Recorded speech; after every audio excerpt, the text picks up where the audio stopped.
मेरे YouTube channel पर आज आपका फिर से स्वागत है। आइए आज हम पर्यावरण संरक्षण पर जो निबंध है उसे पढ़ते हैं। श्री सुखदेव प्रसाद, इनके बारे में थोड़ा परिचय देखते हैं। हिंदी में विज्ञान लेखन के एक अप्रतिम हस्ताक्षर। जन्म 24 अक्टूबर 1954 को बस्ती जिले के एक शिक्षक परिवार में हुआ था। शिक्षा इलाहाबाद विश्वविद्यालय से MSc वनस्पति विज्ञान में इन्होंने की थी तथा MA हिंदी में किया। लेखन संपादन इनका अब तक देश के प्रतिष्ठित पत्र पत्रिकाओं में विज्ञान संबंधी 2000 से अधिक लेख प्रकाशित हो चुके हैं एवं लोक विज्ञान की 75 से अधिक पुस्तकों का प्रणयन इन्होंने किया है।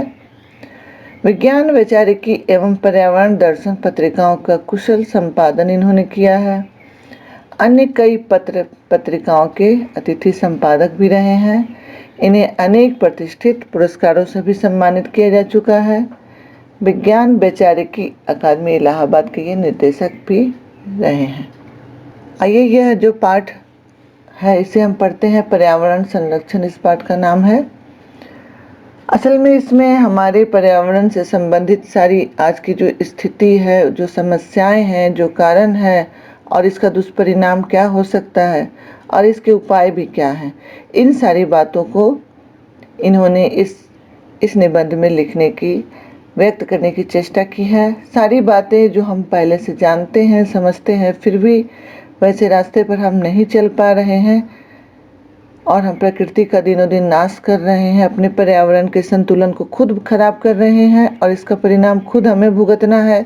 ये बातें हम नहीं समझ रहे हैं।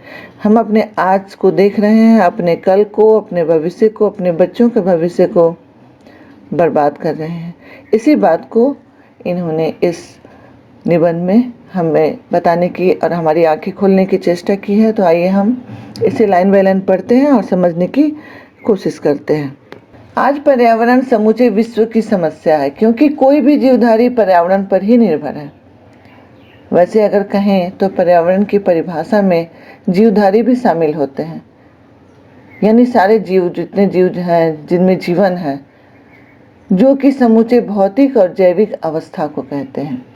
ये समूचे भौतिक और जैविक अवस्था को ही मिलाकर पर्यावरण हम कहते हैं या कहा जाता है। यह पर्यावरण की परिभाषा है।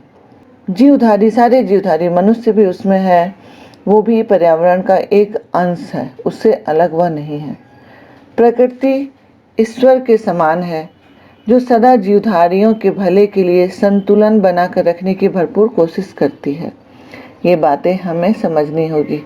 लेकिन आज मानव ने प्रकृति के संतुलन को तहस नहस करके सारी व्यवस्था को बिगाड़ दिया। यानी हम सब ने प्रकृति के सारे संतुलन को, उसके बैलेंस को खत्म कर दिया है और उसे बर्बाद करने की कोशिश में लगे हुए हैं।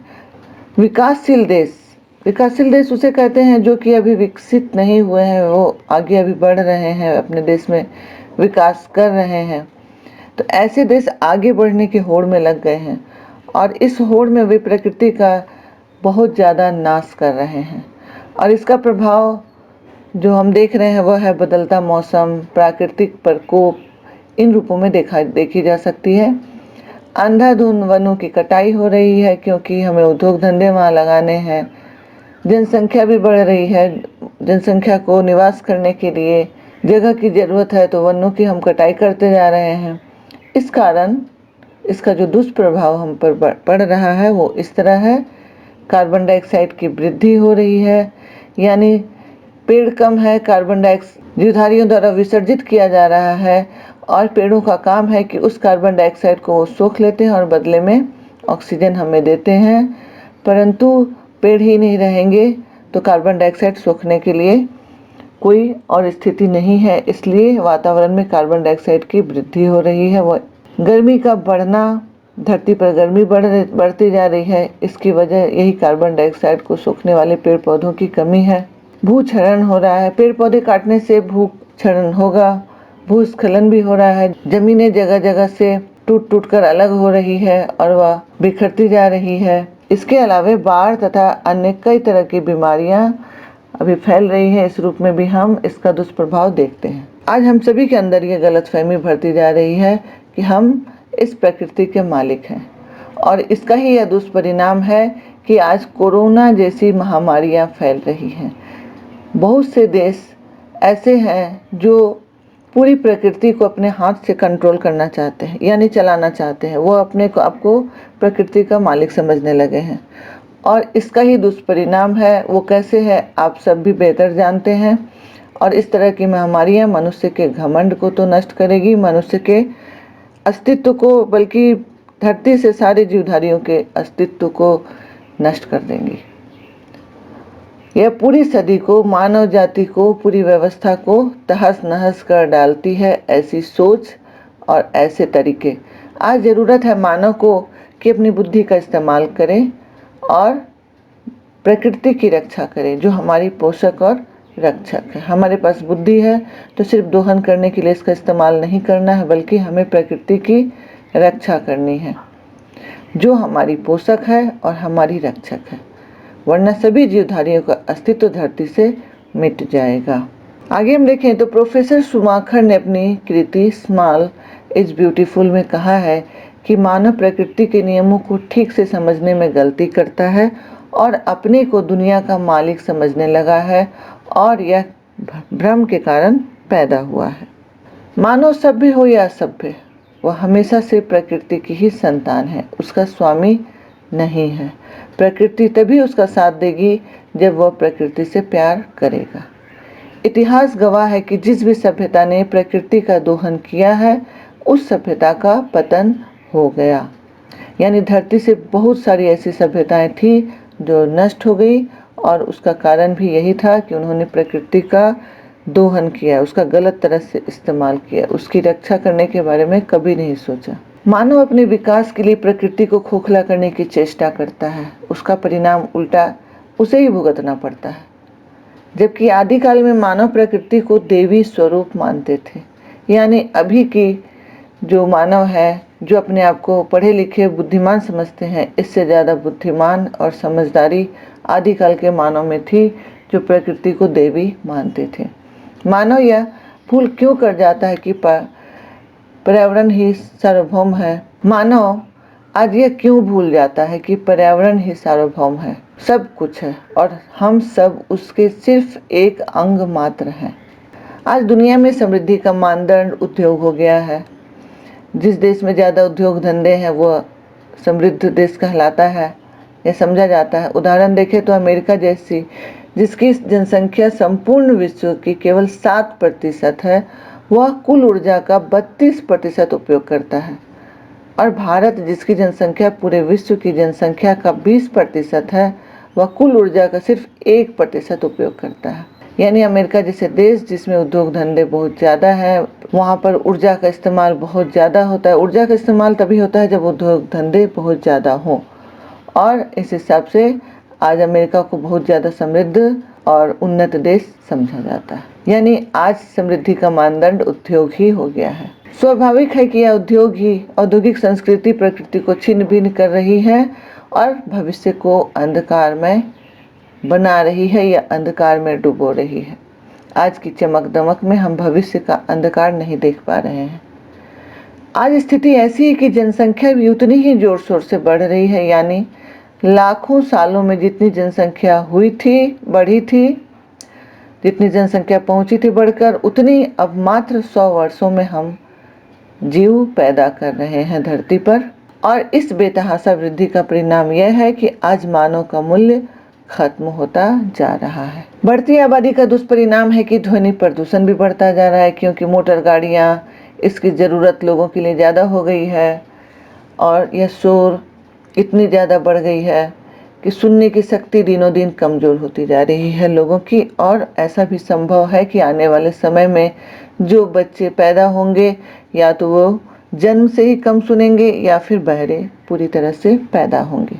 दिन पर दिन उद्योग धंधों के कारण जीवन अभिशाप से बढ़ता जा रहा है। अगर भविष्य में प्रदूषण रहित टेक्नोलॉजी का विकास हुआ तो ही धरती पर जीवन बचेगा। ऐसी टेक्नोलॉजी जहां उन्नति भी हो और धरती को हम प्रदूषित ना करें, तब यह धरती बचेगी। आज अनेक जीव जंतु प्रदूषण के कारण इस धरती से गायब होते जा रहे हैं। स्वीडन के प्राणी वैज्ञानिक कारकुरी लिंगटर्टल के अनुसार इस धरती से लगभग 30 से अधिक उपजातियां अभी तक लुप्त हो चुकी हैं, यानी प्रतिवर्ष धरती से कोई न कोई एक जाति लुप्त हो रही है और इसका एकमात्र कारण सिर्फ प्रदूषण है। मौसम के बारे में अगर हम देखें तो वातावरण में कार्बन डाइऑक्साइड की मात्रा बढ़ रही है। कोयला और तेल के जलने से बड़ी मात्रा में कार्बन डाइऑक्साइड निकलते हैं। आमतौर पर पेड़ पौधे इसे खींचकर ऑक्सीजन उत्पन्न करते हैं और हम तो पेड़ पौधों को ही नष्ट कर दे रहे हैं, जिस कारण वातावरण में यह गैस मौजूद रह जाती है। फलस्वरूप धरती का तापमान दिनों दिन बढ़ता जा रहा है और इसके कारण ध्रुवों से बर्फ पिघल रही है और यह बर्फ इसी तरह पिघलती रही तो एक दिन ऐसा आएगा जो सारी धरती इसके जल में डूबकर खत्म हो जाएगी। यहाँ तक कि ओजोन की परत जो घातक पराबैंगनी किरणों को हम तक आने से रोकती है, उस परत का भी क्षय हो रहा है। इस कारण धरती पर विनाशकारी किरणें पहुंचकर कैंसर जैसी जानलेवा बीमारी का हमें शिकार बना रही है।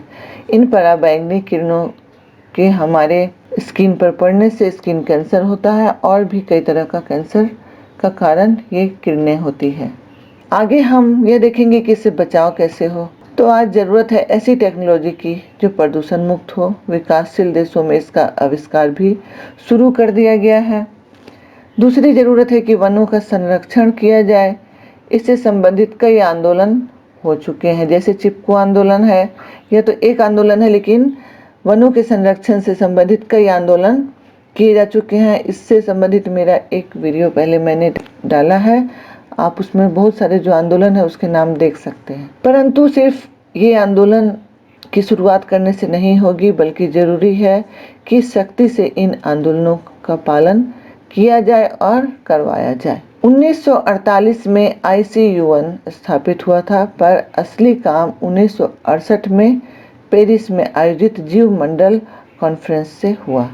इसके बाद 1972 में मानव पर्यावरण ने इसे और बल दिया। हम देखते हैं कि स्टॉकहोम जो स्वीडन की राजधानी है में 110 से अधिक राष्ट्रों के प्रतिनिधि मौजूद थे। इस अवसर पर 109 सूत्री सिफारिशें मंजूर की गई, यानी पूरा विश्व मिलकर इसके बारे में गंभीरता से अब सोचने लगा है। सारे राष्ट्रों ने आगे चलकर पर्यावरण संबंधी कानून बनाए। अमेरिकी राष्ट्रपति ने 1969 के राष्ट्रीय पर्यावरण नीति विधेयक पर 1 जनवरी 1970 को हस्ताक्षर कर इस दिशा में पहल की।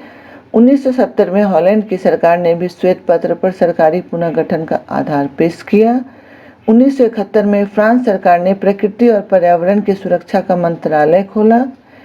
इसी प्रकार स्वीडन, कनाडा, जापान तथा अन्य बहुत से राष्ट्रों में पर्यावरण संबंधित नई एजेंसियां स्थापित की गई, यानी पूरा विश्व इसके बारे में अब गंभीरता से सोचने के लिए मजबूर हो गया है और सोचनी भी चाहिए। अगर हम उन्नति कर सकते हैं तो प्रकृति को बचाने की भी क्षमता रखते हैं और इसके लिए गंभीरता से हम जैसे विकासशील देश और इसके लिए हमारे जैसे विकासशील देश को भी आगे आनी चाहिए, सोचनी चाहिए। और उम्मीद है कि हम सब इसके बारे में गंभीरता से सोचेंगे, खासकर हमारी युवा पीढ़ी जिसका भविष्य अभी बाकी है और उन्हें ये सोचना है, क्योंकि हमारी युवा पीढ़ी ज़्यादा समझदार है।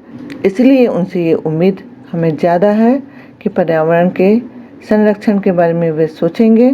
तो ये था हमारा वीडियो पर्यावरण संरक्षण से संबंधित। आपको अगर ये अच्छा लगा तो आप अपने दोस्तों के साथ इसे जरूर शेयर करें। सब्सक्राइब नहीं किया है तो सब्सक्राइब कर दें, क्योंकि और भी वीडियो आपको इसी तरह से मिलते रहें। वीडियो देखने के लिए धन्यवाद।